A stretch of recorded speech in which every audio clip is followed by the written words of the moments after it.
भारत में कोरोना से होने वाली मौतों के आंकड़ों को लेकर विवाद होता रहता है। कोरोना की दूसरी लहर में इस पर जमकर विवाद हुआ था। कोरोना की दूसरी लहर सबसे ज्यादा जानलेवा थी और ऑक्सीजन की कमी से लेकर अस्पतालों में बेड की कमी तक थी। दूसरी लहर के दौरान सरकार मौतों का जो आंकड़ा दे रही थी, उस पर विपक्ष और एक्सपर्ट ने सवाल उठाए थे।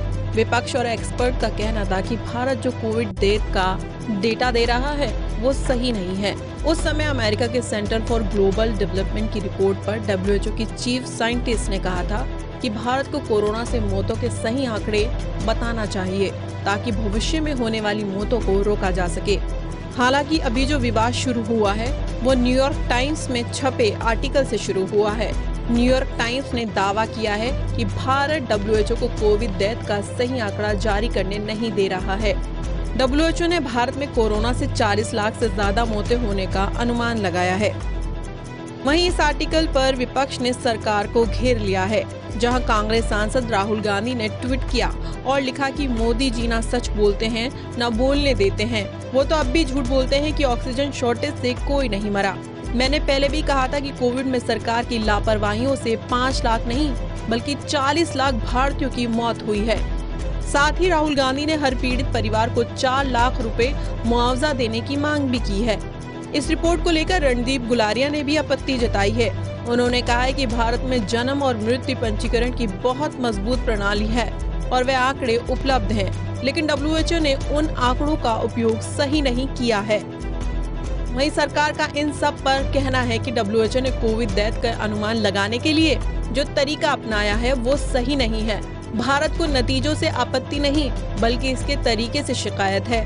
सरकार का कहना है कि भारत जैसे विशाल देश और बड़ी आबादी वाले देश के लिए इस मॉडल से अनुमान कैसे लगाया जा सकता है। ये उन देशों के लिए सही है जहां की आबादी कम है। दूसरी तरफ पिछले महीने अमेरिका अखबार न्यूयॉर्क टाइम्स ने एक आर्टिकल छापा था जिसमें आरोप लगाते हुए दावा किया गया है कि भारत कोरोना से होने वाली मौतों की सही संख्या जारी करने को लेकर WHO की मदद नहीं कर रहा है। WHO ने भारत में कोरोना से 40 लाख से ज्यादा मौतें होने का अनुमान लगाया है। हालांकि साइंस जर्नल लैंसेट ने इसी साल 10 मार्च को एक रिपोर्ट जारी की थी।